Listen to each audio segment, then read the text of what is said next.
이거는 제가 결혼하고 느낀 건데, 결혼을 하려면 있잖아요. 뭐 모든 커플들이 다 그렇진 않겠지만 이건 확실하게 맞는 것 같은 게, 결혼에 대해서 진전이 안 보일 때 가장 확실하게 결혼을 할 수 있는 방법은 우리 둘을 제외하고 우리에게 푸시하는 사람이 하나 둘씩 늘어나기 시작하면은 결혼을 안 할 수가 없어. 결혼할 때 가장 중요한 부분이 뭐라고 생각하냐고요? 여자는 좀 그런 게 상대적으로 덜한데, 제가 항상 말씀드리는 것 중에 하나가, 연애는 여자가 이제 밀어붙여야 가능한 거고 여자가 허락을 해야 가능한 건데, 결혼은 이제 남자가 밀어붙여야 가능하거든요. 근데 남자는 내가 내 스스로에 대한 확신이 생겨야 결혼하자가 돼요. 남자들이 대부분 연애만 쭉 하다가 흐지부지 되고 끝나는 가장 큰 이유 중에 하나가, 상대방은 너무 좋아하고 사랑하는데 평생 함께 하고 싶은데 내 스스로에 대한 자신이 없어서 거기서 끝나는 경우를 되게 많이 봤어요. 그래서 남자 쪽에서 오래 연애를 했는데도 결혼에 대한 얘기를 진지하게 꺼내지 않는다 그러면은 자기 스스로에 대한 확신이 조금 차 있지 않아서 그럴 확률이 높아요. 근데 그게 대부분 이제 경제적인 거나 뭐 능력적인 부분이 차지하는 것들이 굉장히 크죠. 현실적으로 무시할 수 없는 문제다 보니까. 근데 지금 결혼 정년기에 있는 남자들이 대부분 이제 자기 스스로에 대한 확신을 가지기가 좀 힘들어요. 아무래도 결혼 시기도 많이 늦춰졌고, 그래서 살기 너무 좀 힘들다 보니까 확신이 생기기가 쉽진 않지. 그래서 이거는 제가 결혼하고 느낀 건데, 결혼을 하려면 있잖아요.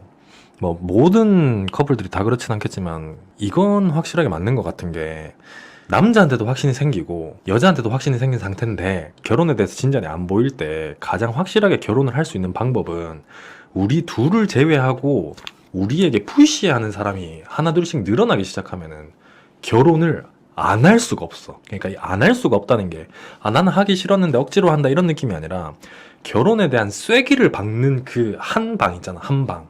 그게 예를 들면은 양쪽 어딘가에 뭐 부모님이 됐던지 아니면은 이미 결혼을 한 친구들이던지 이런 쪽에서 푸시가 계속 지속적으로 이루어져야 진짜 결혼을 해야 될 것만 같고, 내가 조금 확신이 덜 차있던 상황에서 확신을 차게끔 만들어주는 그런 한 방이 분명히 있어야 결혼까지 가는 것도 있는 것 같아요. 저희도 서로에 대한 마음이 확실한데 스스로에 대해서 조금 더 갖추고 나면은 결혼하고 싶고, 이런 생각으로 준비하기 되게 바빴었는데, 부모님들이 결혼해라, 이때 해라, 이런 식으로 이제 처음에는 농담 반 진담 반으로 말씀하시다가 계속 지속적으로 그렇게 되니까 거기서부터 속도가 딱 붙기 시작하더라고. 점점점점점 우리는 뭐 올해 해도 좋고 내년에 해도 좋고 이런 마음이었는데, 무조건 올해 언제 날 잡아놨으니 이때 딱 해라. 그러니까 그때에 맞춰서 하려고 하다 보니까 점점 속도가 붙더라고. 그걸 보면서 나는 얼마 전에도 와이프랑 와이프들 친구들이랑 같이 있는 자리에서 그 얘기를 했었어. 결혼 안 한 커플들이 있으니까 거기도 결혼하고 싶은데 뭐 어떻게 했으면 좋겠냐 뭐 이런 얘기를 하다가 제가 이 얘기를 딱 했더니 와이프도 엄청 공감을 많이 하더라고. 확실히 우리 둘만 가지고 하는 것보다는 주변에서 푸시가 지속적으로 이루어져야 확실하게 결혼에 골인할 수 있는 것 같다. 여기서 또 하고 싶은 말이 뭐냐면은, 결혼 얘기라 재미없을 수도 있는데 그런 게 있어요. 우리 둘만 알아가지고 결혼하는 거랑 우리 둘 결혼 이외에 엮여있는 사람이 많으면 많을수록 오히려 그 가정이 탄탄해지는 느낌이 든다 그래야 되나? 뭐 제가 오래 살아본 건 아니기 때문에 이런 얘기 하는 게 웃길 수도 있는데, 주변에서도 그 결혼 선배인 형이 얘기를 하더라고. 둘이 싸우다가도 그 상황이 완전 최악으로까지는 갈 수가 없는 이유가, 장모님 있지, 장인어른 있지, 그 다음에 어머니, 아버지 이렇게 다 계시고 우리가 결혼한 거를 주변 사람들이 다 알고 있잖아. 그러니까 서로에 대해서 배려심 없이 막대하고 이럴 수가 없는 거지. 그러니까 결혼식을 올리는 것도 그 이유 때문인 거야. 우리가 결혼했다는 거 혼인신고만 떨렁하고 끝, 이게 아니라 수많은 여러분들 앞에서 혼인 서약을 합니다. 그러니 행복하게 잘 살 수 있도록 도와주세요, 뭐 축하해주세요, 이런 의미도 여기 제가 말씀드리는 거예요. 한 몫을 한다는 거죠. 나는 진짜 결혼 생각이 있다면 나는 무조건 결혼을 할 건데 아직까지 언제 할지만 모르겠다 뭐 이런 상황이면은 제가 말씀드렸던 거를 좀 참고하시는 게 도움이 많이 되지 않을까, 뭐 그런 생각입니다. 결혼은 안 어려워요. 해보면은. 하기 전이 진짜 좀 짜증나서 그렇지. 딱 무슨 생각 드냐면은, 와, 이 30분을 위해서 진짜 1년 가까운 시간을 준비해왔다는 게 믿겨지지가 않을 정도로 아무 생각이 없다. 결혼이 딱 끝나고 나면은.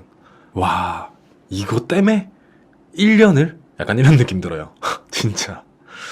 근데 희한한 거는 그런 거 있어요. 뭐 지금 꺼내도 되는 얘기가 맞는지 모르겠지만 이전에 만났던 사람들이 있었을 거 아니에요. 저도 그렇고 장모님도 그렇고 저희 어머니도 그렇고 결혼을 해라라고 얘기를 한 적이 없었어요. 한 번도. 그러니까 굳이 뭐 인사를 안 시켜드리더라도 내가 연애를 하고 있다, 누구를 만나는지 모르지만 연애를 하고 있다라는 거는 알고 계셨을 거 아니야. 근데 뭐 그런 와중에서도 결혼 언제 할 거냐 이런 말씀이 없으셨어. 근데 지금 이제 와이프 만났을 때는 이제 조금 알고 지내고 나서부터 결혼해라.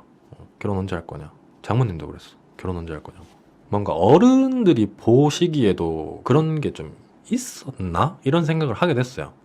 왜냐면 지나고 나서 보니까 옛날에는 결혼 얘기를 안 하셨는데 결혼 얘기를 하시는 거 보면은 어른들이 보시기에도 와이프가 혹은 제가 뭔가 결혼을 해도 괜찮은 상태가 됐구나라는 걸 느끼셨나? 이런 생각을 좀 했었지. 근데 왜 김달님이 먼저 결혼하자고 얘기 안 하셨냐고요?